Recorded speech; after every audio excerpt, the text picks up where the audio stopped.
Hello again, welcome back with more guidance for turbulent times and low interest rate environments. Thanks for the great feedback. A funny one this week, a gentleman came into the office. He said, "This is good stuff. Even a melon like me can get it." We had a good laugh, we had a great conversation. It was really wonderful. This week, we're covering short-term fixed income. In this kind of an environment, it's a big deal. I'm looking forward to it.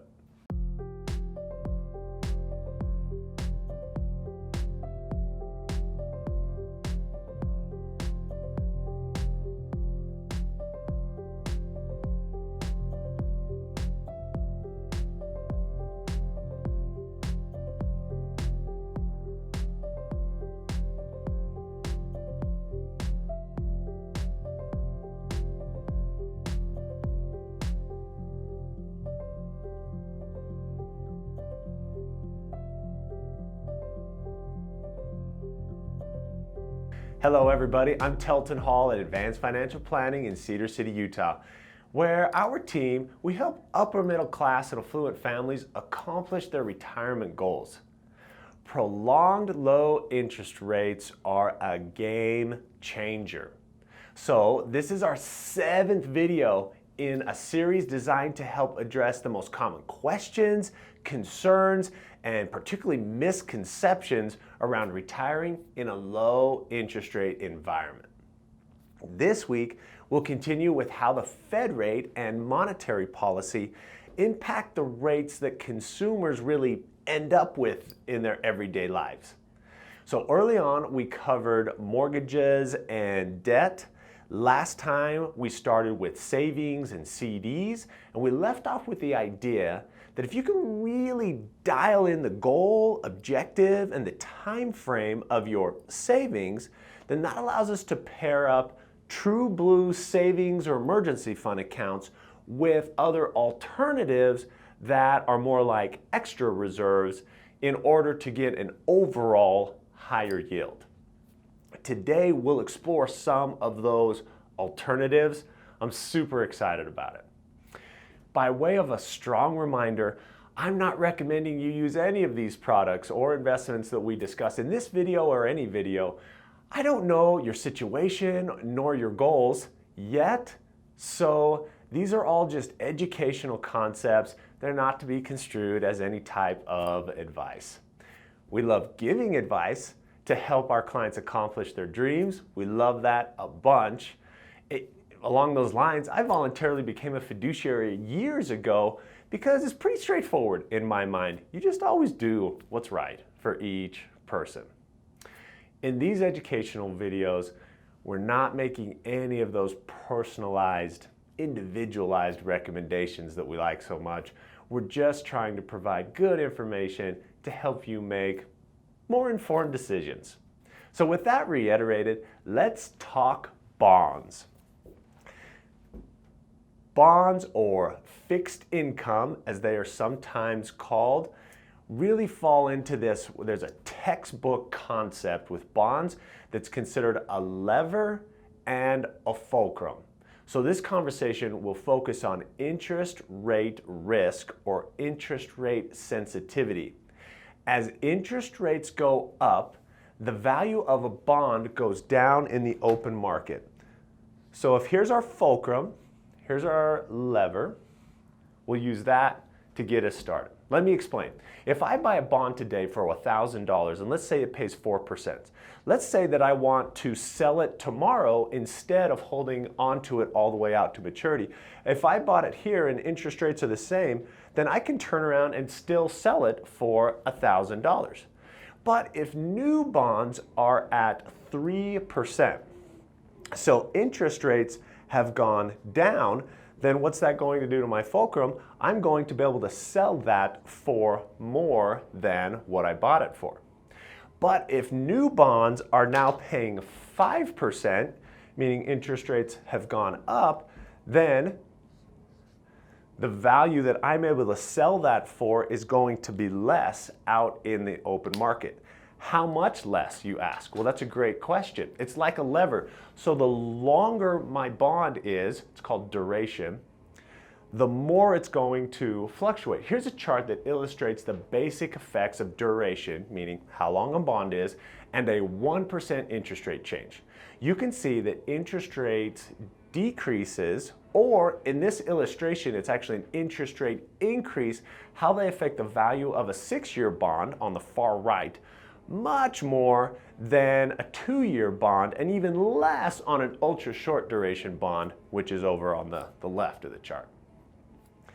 This chart doesn't even include 10 and 15 and 30-year bonds. Imagine how that looks. A small increase here, out here, has a really substantial impact on a long duration bond versus much less impact on short duration. One interesting note here is that interest rates, hopefully, can only go up.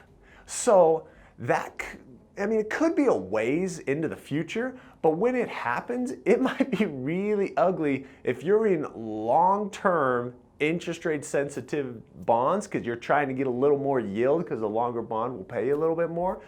As interest rates go up, it could be really ugly, which leads us back to how to navigate this low interest rate environment with emergency fund and reserve account money.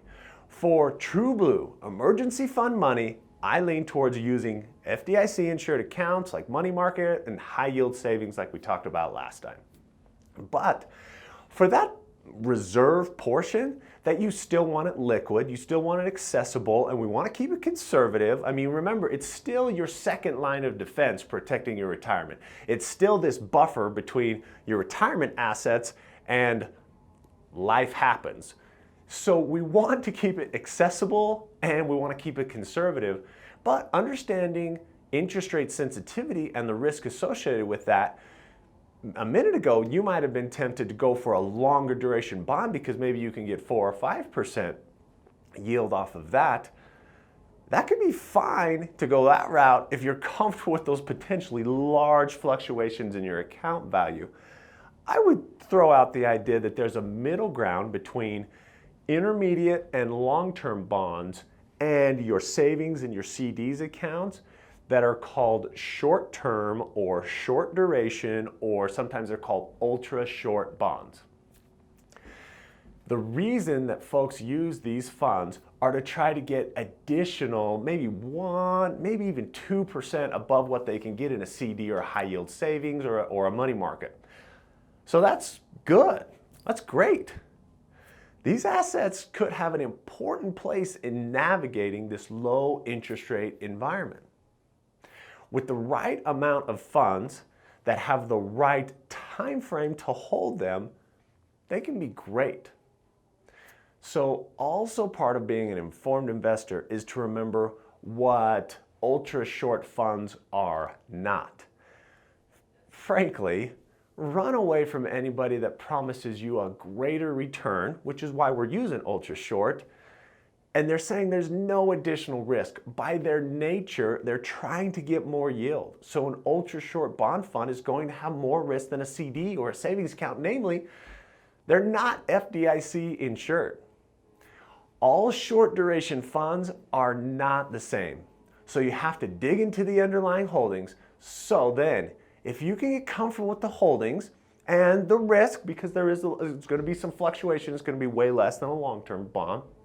If you can get comfortable with that risk and then the reward potential, make sure you're getting a little higher yield, then you can appropriately size how much is emergency fund and how much is short duration reserve. Now you're talking. Now you're on the right track of how to start to navigate this low interest rate environment with those shorter term emergency fund money and reserves. You can see there's a lot to navigate. Stay with us, you're gonna be a genius, or better yet, let us do all the work and make sure you're on the right track. Whether you're wanting to retire, you are retired and you still have some retirement accounts sitting there, or you need to update your current investment plan for this new interest rate world we live in, we'd love to help you make the most of it. Give us a call for a second opinion. We'll talk to you soon. If this information has been helpful to you, Check out our other Telton's Tips videos, or better yet, call our office. You can talk to an advanced financial planning team member like me. Imagine that, a real life human that cares about you and your goals. My name is Caden Keller. I work here as a financial advisor along with Telton and the rest of the team. Here, we take a team approach to caring for our clients because we all know 2 heads are better than 1. So give our office a call, and I or anyone else on the team would be happy to answer a quick question for you or schedule a complimentary retirement planning meeting. There's also a link provided if you would like to learn more about who we are at Advanced Financial Planning or what it is we do for our clients in planning for their retirement. Lastly, the schedule an appointment link will bring up our calendar, and you can choose a time for a complimentary on the phone or an in-person retirement planning meeting. Whichever option you choose, the only mistake is to do nothing and keep working and putting retirement preparation off until you die at your desk. I've seen it time and time again. No matter how good and specialized Telton and I are, when people wait too long to seriously consider their retirement options, they are significantly set back and can damage their retirement. So call, schedule, or click to learn more. You've got nothing to lose, and your future self in retirement has a whole lot to gain.